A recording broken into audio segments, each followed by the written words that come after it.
Nang hindi inaasahang tinawag ni Cherify Picache si Ann Croacia para sa isang pribadong pagpupulong, walang nag-aakala na ang usapan na iikot kay Edo Manzano, isang lalaking inakala na lahat na kilala na sa loob ng maraming taon ng pagpapakita sa publiko.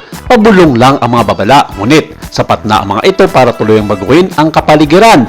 At tila nahuli si Ann Croacia sa isang katotohanang hindi pa nabubunyag dahilan para tumahimik ang lahat sa paligid habang pinagmamasdan ang kanyang reaksyon. Ngunit ang pinakamalaga, baka pinili ni Cherify ang partikular na sandali iyon para magsalita. Isa lamang ba itong hindi pagkakaunawaan o isang katotohanang matagal nang itinatago? Ano ang susunod na mangyayari kapag nabunyag ang sikretong ito? Sa isang masalimuot at masilangkathang isip na salaysay na umiikot sa mundo ng mga kilalang personalidad kung saan ang bawat kilos at salita ay laging may kakaibat na interpretasyon. Nagsimula ang isang pangyayaring kalaunan ay naging sentro ng usap-usapan sa mga taong nakasaksi lamang sa ibabaw ng mga pangyari, ngunit hindi lubos na nakakalam ng kabuoang katotohanan.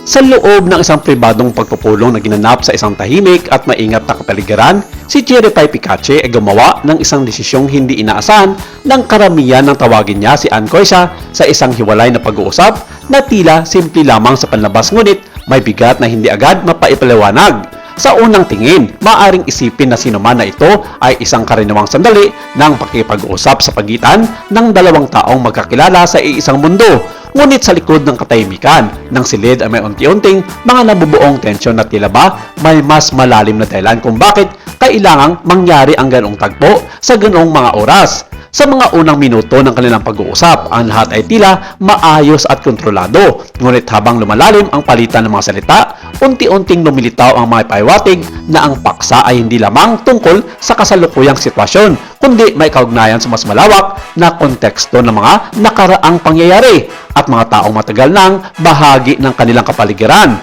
Sa gitna ng usapan, hindi maiwasang mapunta ang diskusyon sa pangalan ni Edo Manzano, isang personalidad na matagal nang kilala sa publiko at may sariling mundo sa larangan ng aliwan at pampublikong buhay.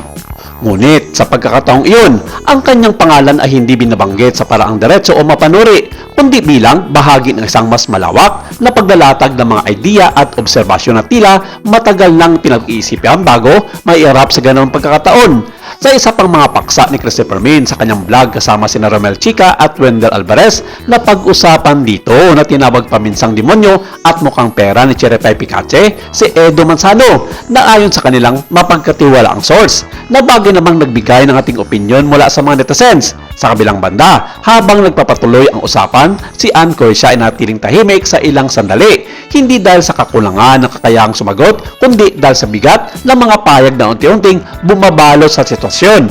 Ang kanyang katahimikan ay hindi simpleng kawalan ng mga reaksyon, kundi isang uri ng pagproseso ng impormasyon na tila ba sinusubukang timbangin kung alin ang dapat paniwalaan, alin ang dapat unawain, at alin ang dapat iwan sa likod ng pagdududa. Sa bawat segundo na lumilipas ang espasyo sa pagitan ng dalawang tao ay tila lalong nagiging mabigat, hindi dahil sa galit o alitan, kundi dahil sa dami ng mga salitang hindi paganap na nasasabi ngunit nararamdaman na sa hangin.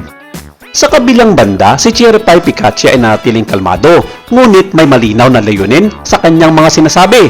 Ang kanyang tono ay hindi mapanghusga, kundi tila naglalayong mabigay linaw sa mga bagay na matagal nang hindi na pag-uusapan ng harapan.